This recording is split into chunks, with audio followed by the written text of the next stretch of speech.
اللہ کے پیارے پیغمبر باہر نکلے، مدینہ کے گلیوں میں ایک دیہاتی کو دیکھا، وہ اپنی سواری اپنا گھوڑا بیچ رہا ہے۔ آپ صلی اللہ علیہ وسلم نے گھوڑے کو دیکھا، پسند آیا، قیمت طے ہو گئی۔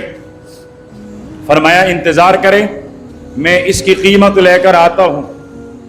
اللہ کے پیارے پیغمبر گئے، درہم دینار جو کچھ بھی طے ہوا تھا اس کو لینے کے لیے۔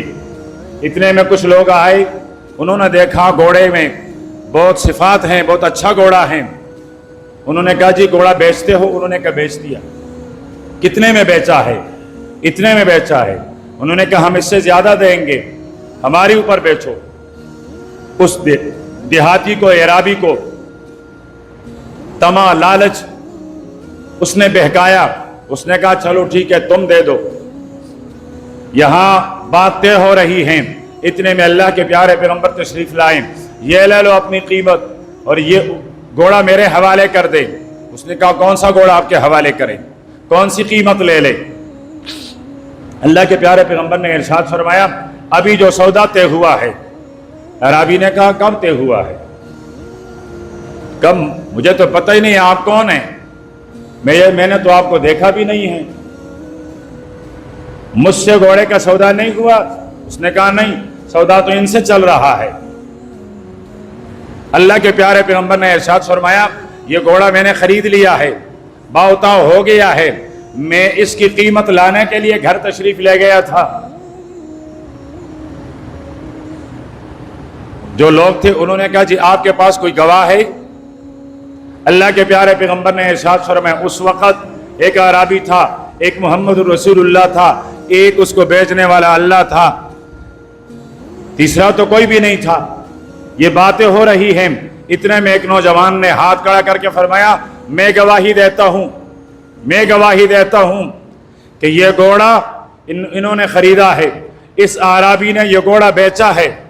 اللہ کے پیارے پیغمبر نے پلٹ کر دیکھا، فرمایا خزیمہ جب سودا ہو رہی تھی، جب بیع ہو رہا تھا، جب سودا چل رہا تھا، اس وقت تو میں اور یہ اعرابی اکیلے تھے، تم کہاں سے آئے گواہی دینے کے لیے؟ تم تو موجود بھی نہیں تھے، کیسے گواہی دے رہے ہو؟ فرمایا اللہ کے حبیب آپ نے فرمایا اللہ موجود ہیں، ہم نے مان لیا۔ آپ نے فرمایا جنت ہے، ہم نے مان لیا۔ آپ نے فرمایا جہنم ہے، ہم نے مان لیا۔ آپ نے فرمایا جبریل میرے پاس آ کر وحی لاتا ہے، ہم نے مان لیا۔ یہ غیب کی خبریں آپ نے بتائی جو ہم میں سے کسی آنکھوں نے اس کا مشاہدہ نہیں کیا۔ جب ہم نے اس کو مانا ہے تو یہاں بھی آپ کو سچا مانتے ہیں، واقعتاً آپ نے خریدا ہوگا، آپ ان کے خریدار ہی ہوں گے۔ اللہ کے پیارے پیغمبر نے ارشاد فرمایا آج کے بعد خزیمہ جس کے لیے گواہی دے گا، فرمایا اس کی گواہی دوہری شمار ہوگی۔ یہ اکیلا خزیمہ دو آدمیوں کی گواہی کے برابر ہوگا۔ جہاں دو آدمیوں کی گواہی کی ضرورت ہو، یہ خزیمہ اکیلا آ کر گواہی دے دے گا تو اس کی بات مانی جائے گی۔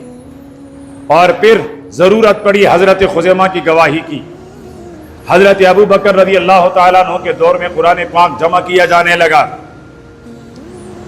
جن صحابہ کے پاس قرآن پاک کی جتنی آیتیں لکھی ہوئی ہیں لا کر پیش کرتے رہے، پس کرتے رہے۔ قرآن پاک سورہ احزاب کی ایک آیت فَمِنْهُمْ مَنْ قَضَى نَحْبَهُ وَمِنْهُمْ مَنْ يَنْتَظِرُ وَمَا بَدَّلُوا تَبْدِيلًا، یہ آیت صحابہ اکرام کو یاد ہیں، لیکن یہ آیت کس کے پاس لکھی ہوئی ہیں معلوم نہیں ہیں۔ اتنے میں حضرت خزیمہ آئے اور عرض کرنے لگے یہ آیت اللہ کے پیارے پیغمبر کے زبانی میں نے سن کر لکھ دی ہیں، یہ ہے میری تحریر۔ صحابہ میں سے کسی نے کہا شرائط میں سے یہ طے ہوا تھا کہ جب کوئی آدمی اپنی لکھ کردہ تحریر کردہ آیت پیش کرے گا تو دو آدمیوں کی گواہی اس سے طلب کی جائے گی، آپ تو ایک ہیں، آپ کے ساتھ دوسری گواہی۔ حضرت ابو بکر نے فرمایا صبر صبر، میں نے اپنے محبوب کے زبان مبارک سے لکھا سنا ہوا، میرے آج تک محفوظ کیا ہوا ہے۔ میرے نبی نے ارشاد فرمایا تھا جس کے لیے خزیمہ گواہی دے دیں وہ دو شہادت، دو گواہیوں کے برابر ہوگا۔ اگر اس آیت کے بارے میں خزیمہ گواہی دے رہا ہے تو اس کی ایک کی گواہی 2 کے برابر ہے۔